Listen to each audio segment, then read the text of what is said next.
What's up everybody, it's Matt from The Digital You here, and today I'm going to be talking all about the Google Home Mini. This is Google's latest offering in the Smart Home Assistant product range, and it's retailing for £49 in the UK, although it has been on sale for £35 recently, so you might still be able to get it at that price. You've got this and Amazon Echo to choose from, and I'm going to be talking about this one in detail so you can make up your own mind on which one you should go for. So let's get into it.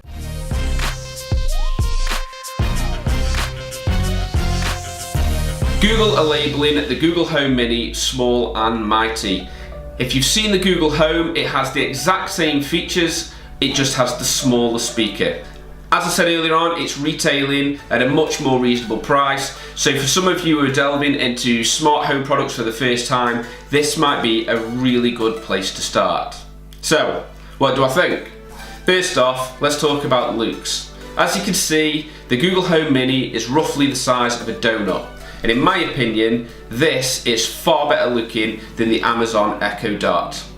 Google have put some, what they call, specially designed by Google cloth over the top of the device, and you can turn the volume up by pressing the buttons, which you can't see, on the side. Now, you used to be able to activate this product by pressing on the top of it. However, Google have since deactivated that in a software release. There are three different colours. You can get this one, which is chalk, you can get coal, which is a black colour, and you can also get the coral colour, which is pink. Essentially, that one will stand out in any different home decoration you may have. It uses a mini USB connector. Why Google haven't used USB-C, I don't know. That way you could have shared power supply if you've got one of the new Pixel phones or any of the other USB-C products which people are starting to produce now. Just on the back you have got the microphone mute switch. Controversial because you can't reactivate the microphone by your voice, so if you do deactivate it by your voice you then have to flick it off and on. It also alerts you when the microphone is off. The mic's off. And again when you turn it back on. The microphone is back on. So you can always be sure what state the microphone is on. When you say the wake up word, the light will display under the cloth so that you know that Google has heard you. So, which leads me on to probably the most controversial point for me in this device, which is the wake up word. To activate the Google Home Mini, you either have to say, "Hey Google," or "OK Google." That does not feel natural to me, and it does feel like you are speaking to a robot. With Amazon's Echo, you just need to say "Alexa," which feels a lot more personal. If Google ever, and they have said that they will, let you change the wake up word on this device, for me, this is the hands down winner. So let's talk about functionality then. With the Google Home Mini, you can do a whole host of things.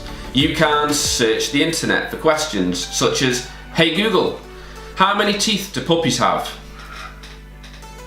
On the website akc.org, they say, at around 4 months of age, and it can vary from breed to breed and even from dog to dog, the 28 puppy teeth are replaced with 42 adult canine teeth, which include the molars.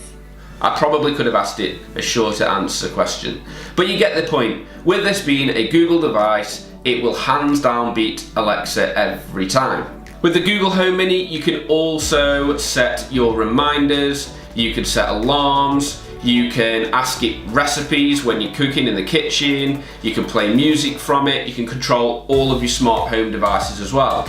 All of this is done by downloading the Home app on your either iOS device or Android device, and you can just go through, add all of your smart home devices, give them nicknames, set them up into different groups, and then you can control it all by your voice.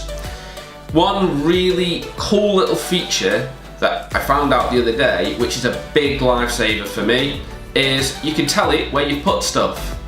"Hey Google, where did I put Chester's paperwork?" I remember you told me. I put Chester's paperwork in the wardrobe.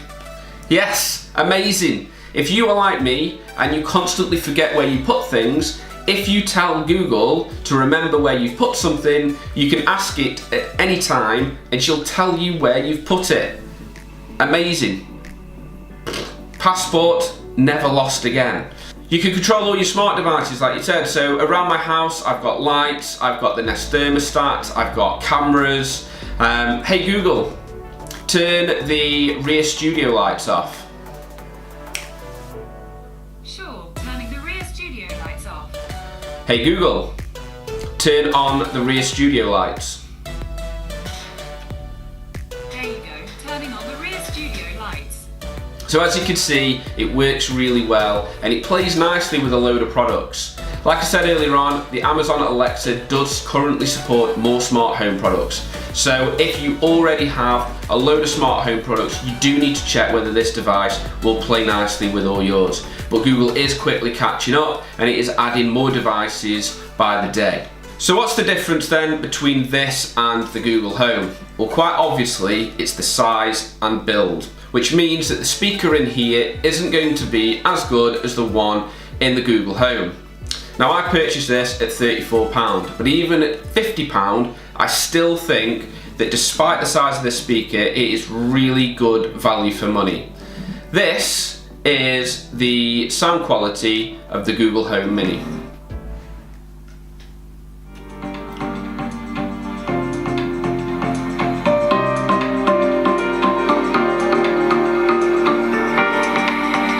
This is it working at 100%.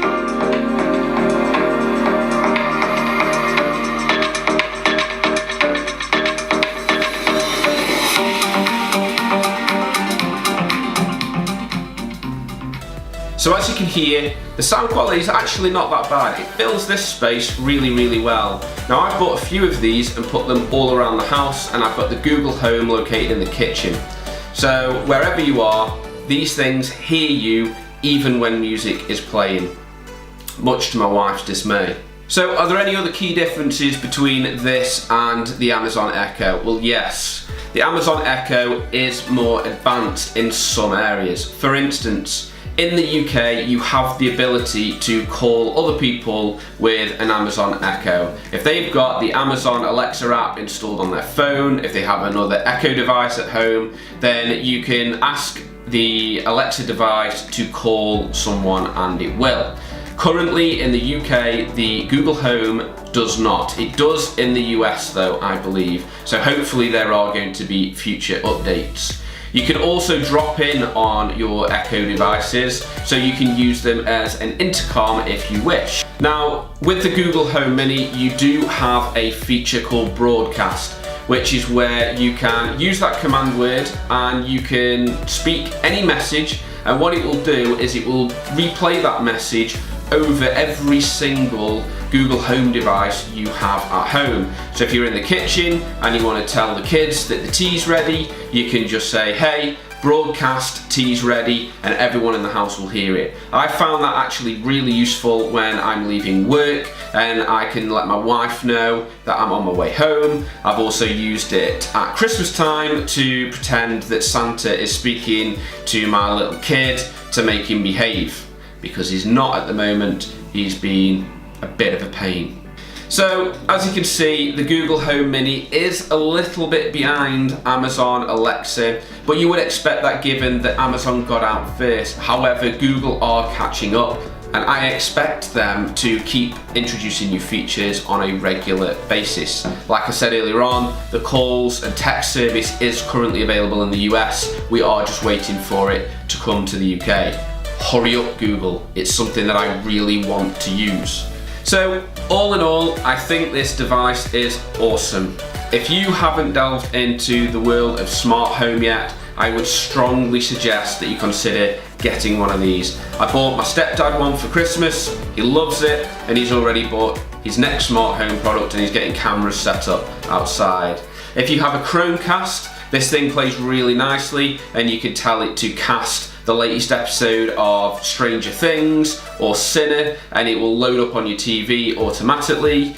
If you have any of the Nest products like I do, you can ask it what's going on in the kids' bedroom. You can ask it who's at the front door, and it will automatically display it on your TV so you can see what's going on, what trouble the kids are getting into without getting off the seat, which is a winner if you've got toddlers like me.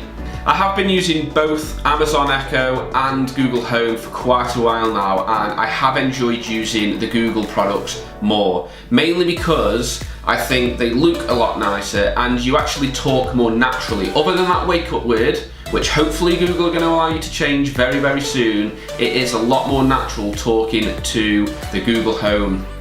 The only real feature that you're going to lose is the Amazon shopping service. However, there are other smart products which I'm going to be doing videos on very, very soon, which are a lot cheaper than the Amazon Echoes, which will help you with your Amazon shopping, and keep your eyes peeled for them. So there you go, that's my recommendation. The Google Home Mini, great place to start. If you like this video, please let me know, hit that thumbs up button. Let me know if there are any other videos on any other smart home products that you'd like to see. If you like what you saw, subscribe, and I'll be doing a lot more videos in the future. Thank you very much.